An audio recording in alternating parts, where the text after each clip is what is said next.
नीतीश कुमार जो गोलबंद करने की मुहिम चला रहे हैं विपक्ष को, आपको कितना दम दिखता है उसमें?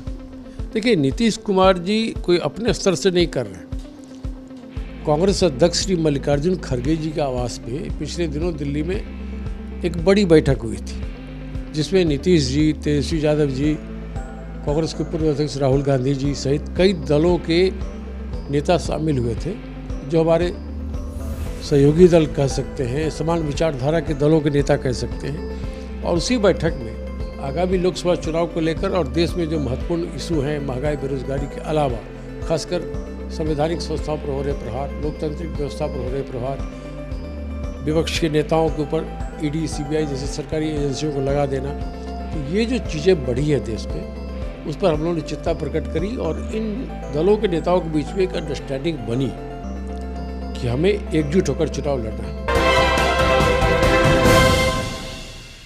नमस्कार, सिटी पोस्ट में आपका स्वागत है। मैं हूं श्रीकांत प्रत्युष और मेरे साथ हैं कांग्रेस के वरिष्ठ नेता प्रेमचंद्र मिश्रा जी, जिनको आप अक्सर सुनते रहते हैं।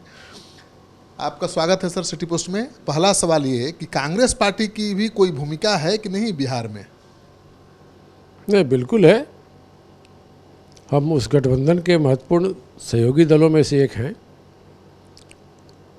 ये अलग बात है कि हर छोटे मोटे चीज़ों में अपनी हिस्सेदारी की बात हम पब्लिकली नहीं करते हैं, लेकिन जहाँ भी जनहित से जुड़े मामले होते हैं वहाँ पार्टी स्टैंड लेती है और हमारे नेता जाके लालू जी से, नीतीश जी से बात करते हैं, अपनी बातों को रखते हैं।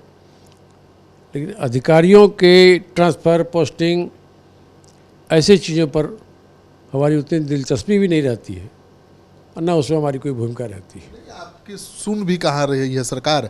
आप की पार्टी के मंत्री बनने वाले हैं दो, तेजस्वी बना ही नहीं रहे, मंत्रिमंडल का विस्तार ही नहीं हो पा रहा है, शिक्षकों का आंदोलन चल रहा है, आपकी पार्टी का कोई स्टैंड सामने नहीं आ रहा है, पार्टी आपकी चुप्पी साधे हुए है, जबकि वाम दल लगातार विरोध कर रहे हैं। मंत्रिमंडल के लिए दोनों दलों के नेताओं के बीच में कुछ बातचीत हुई थी पहले, और मुख्यमंत्री जी ने भी पॉजिटिव आश्वासन दिया था। लेकिन ये हमारी प्रायोरिटी नहीं है, या कोई ऐसा मामला नहीं है जिस पर कोई बहुत तनातनी हो जाए और बयानबाजी होती रहे। पार्टी ने अपनी बात कह दी है और मुख्यमंत्री को जब सूट करेगा, अगर विस्तार करेंगे तो कांग्रेस के भी एक दो प्रतिनिधि और बढ़ाए जा सकते हैं, ऐसी संभावना है। शिक्षक आंदोलन पर क्यों नहीं आपकी पार्टी कोई स्टैंड ले पा रही? कांग्रेस के विधायकों ने कई बार इस बात को पार्टी फोरम पर रखा है और आगामी 17 तारीख को कांग्रेस विधायक दल की बैठक भी होनी है। उसमें हम लोग इस बारे में निर्णय लेने जा रहे हैं और मुख्यमंत्री से मिलकर अपनी बातों को रखेंगे कि नई शिक्षक नियमावली को लेकर कुछ ऐसे बिंदु हैं जहां सरकार को पुनर्विचार करने की आवश्यकता है। क्या विचार करने की जरूरत है आपको लगता है? शिक्षक नियमावली में क्या गड़बड़ है? अब इतना पढ़ लिखने के बाद फिर से कहेगा इम्तहान आपको देना ही है। जो लोग इतने दिनों से शिक्षक हैं फिर कहेंगे तुमको एग्जामिनेशन देना है, ये थोड़ा अव्यवहारिक लगता है। तो कई ऐसी बिंदुएं हैं जहां पर बैठकर चर्चा होने की आवश्यकता है। तो पार्टी 17 तारीख को विधायक दल की बैठक करेगी और उसको अपने व्यू पॉइंट से सरकार को अवगत कराएंगे। शिक्षकों की संख्या बहुत ज़्यादा है, उनकी नाराज़गी आपको नहीं लगता है चुनाव में महंगा पड़ सकता? नहीं, शिक्षकों की नाराज़गी स्वाभाविक है, होगी, लेकिन हम शिक्षकों के साथ हैं, उनके हितों की बात निश्चित तौर पे करेंगे। कई बार पहले भी किया है। कुछ पॉइंट पर इतना हम जरूर मानते हैं कि बयानबाजी नहीं हो रही है हम लोग की तरफ से, हम लोग अखबारबाजी नहीं कर रहे हैं, लेकिन हमारी चिंता है, शिक्षकों के साथ है। आज भी विधान परिषद में कई शिक्षक प्रतिनिधि कांग्रेस के हैं जो चुनकर आए हैं, उन लोगों ने भी अपनी भूमिका रखी है पार्टी में कि भाई कांग्रेस को ऐसे बिंदुओं पर स्टैंड लेना चाहिए। मुझे लगता है 17 तारीख की बैठक में प्रदेश अध्यक्ष भी आएंगे विधायक दल की बैठक में, और हम लोग उसमें उचित निर्णय लेकर सरकार को अपनी भावनाओं से अवगत कराएंगे। और हमको उम्मीद है सरकार हमारी बातों को सुनेगी और इस बारे में निश्चित तौर पे जो भी व्यवहारिक स्तर पर पुनर्विचार की आवश्यकता होगी वो करेगी। नीतीश कुमार जो गोलबंद करने की मुहिम चला रहे हैं विपक्ष को, आपको कितना दम दिखता है उसमें? देखिए, नीतीश कुमार जी कोई अपने स्तर से नहीं कर रहे हैं।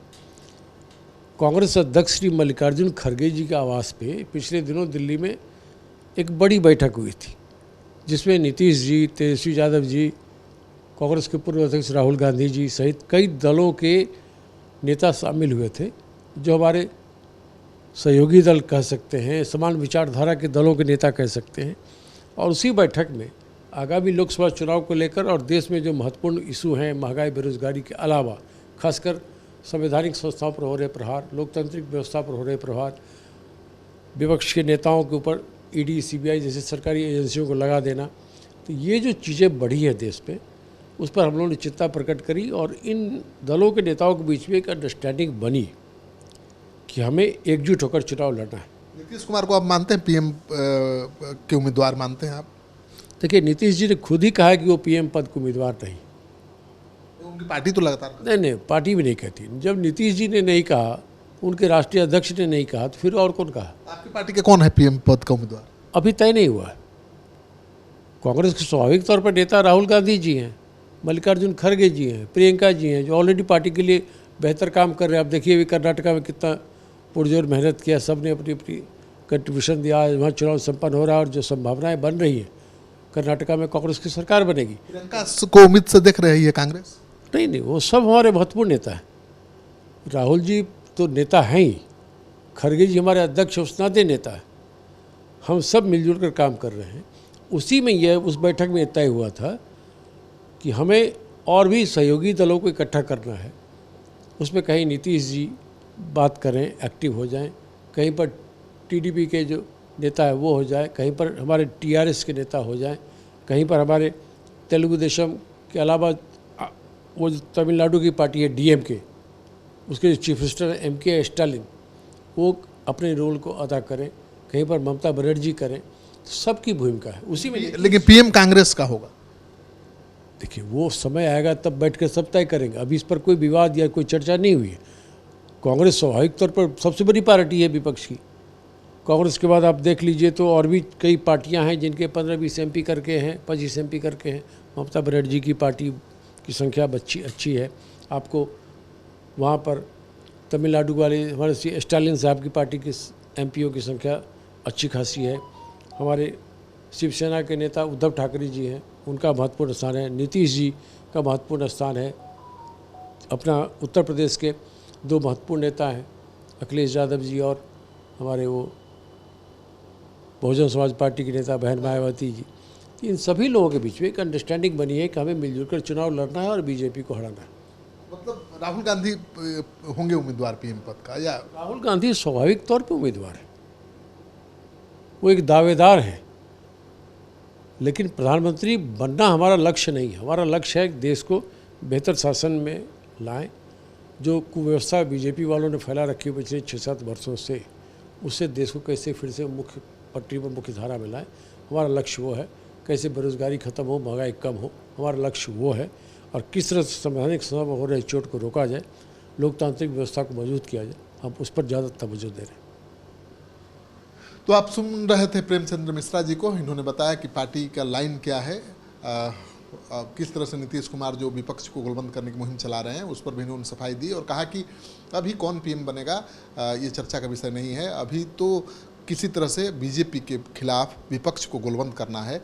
जब पीएम बनने की बात आएगी तो स्वाभाविक रूप से कांग्रेस पार्टी सबसे बड़ी पार्टी है, राष्ट्रीय पार्टी है और उसका हक सबसे ज़्यादा बनता है।